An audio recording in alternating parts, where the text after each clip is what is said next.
إياك نعبد وإياك نستعين اهدنا الصراط المستقيم. ان الحمد لله نحمده ونستعينه ونستغفره ونتوكل عليه ونعوذ بالله من شرور انفسنا ومن سيئات اعمالنا من يهده الله فلا مضل له ومن يضلله فلا هادي له ونشهد ان لا اله الا الله وحده لا شريك له ونشهد ان سيدنا محمدا عبده ورسوله۔ سورۃ ہود قرآن مجید کی 11ویں صورت ہے اور یہ ایک مکی صورت ہے، 123 آیات پر مشتمل، اور اس کے 8 بڑے بڑے پیراگراف ہیں۔ پہلے پیراگراف میں تمہید ہے، آخری پیراگراف میں اختتامیہ ہے، کنکلوژن ہے، حاصل کلام ہے، اور درمیان میں 6 ہلاک شدہ اقوام کے سچے تاریخی واقعات بیان کیے گئے ہیں۔ قوم نوح کا قصہ، قوم عاد کا، قوم سمود کا، قوم لوط کا، قوم شعیب کا، اور پھر فرعون اور اس کی ملا کا قصہ نقل ہوا ہے۔ 6 قوموں کے واقعات، ابتدائیہ اور اختتامیہ، کل 8 پیراگراف۔ سورۃ ہود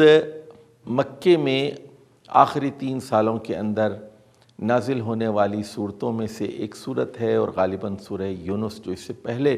والی صورت تھی، صورت نمبر 10، اس کے ساتھ نازل ہوئی ہے۔ صورت کے اندر کا ماحول اور اس کے موڈ کو سمجھنا بہت ضروری ہے۔ تو گہرا اگر آپ صورت کا مطالعہ کریں تو ایسا لگتا ہے کہ یہ ایک جلالی صورت ہے، اور گناہگار قوموں پر، نافرمان اور باغی قوموں پر اللہ کے غضب اور ہلاکت کی داستان رقم کی جا رہی ہے۔ تو یہ وہی دور تھا جب آپ صلی اللہ علیہ وسلم پر افتراء کے الزامات عائد کیے جا رہے تھے کہ یہ قرآن نعوذ باللہ اللہ کا کلام نہیں ہے، بلکہ محمد صلی اللہ علیہ وسلم اللہ پر جھوٹ باندھتے ہوئے یہ خود تصنیف کر رہے ہیں، اور آپ صلی اللہ علیہ وسلم کی دعوت کو شک اور ریب کی نگاہ سے دیکھا جا رہا تھا، اور اسے سحر مبین کہا جا رہا تھا، اسے ایک کھلا ہوا جادو کہا جا رہا تھا۔ تو یہ اس پوری صورت کا پس منظر ہے، یہ آپ کے سامنے ہونا چاہیے۔ اور سورۃ ہود ان صورتوں میں سے ایک ہے جس نے رسول اللہ صلی اللہ علیہ وسلم کو بوڑھا کر دیا تھا، اور اس میں اللہ تعالیٰ کا قانون ہلاکت، لا آف انہیلیشن بھی بیان کیا گیا ہے، اور قانون استبدال بھی بیان کیا گیا ہے کہ ایک قوم کی ہلاکت کے بعد وہ دوسری قوم کو میدان میں لے آتا ہے، وقفے سے قوموں کو مہلت دینے کے بعد ہلاک کر دیتا ہے، اور ان کے نیک لوگوں کو بچا کر امامت اور قیادت کے لیے ایک اور قوم کو میدان امتحان میں لے آتا ہے۔ تو سورۃ ہود نظم کے اعتبار سے سورۃ الاعراف سے بہت مشابہ ہیں، دونوں کے 8 پیراگراف ہیں، دونوں میں تمہید اور اختتامیہ کے درمیان 6 قوموں کی جانشینی اور ہلاکت کے سچے واقعات بیان کر کے اللہ تعالیٰ کا قانون ہلاکت اور قانون استبدال بیان کیا گیا۔ لیکن یہاں اس صورت میں ایک خاص بات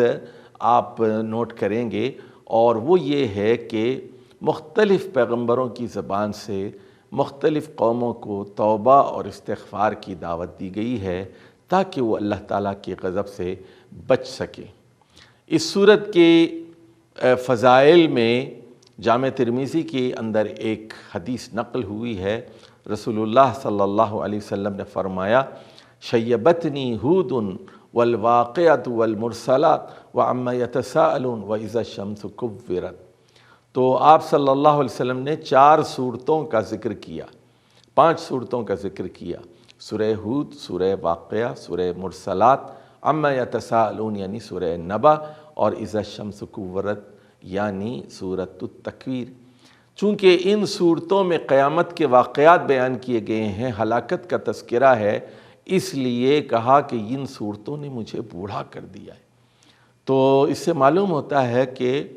نبی کریم صلی اللہ علیہ وسلم پر قرآن مجید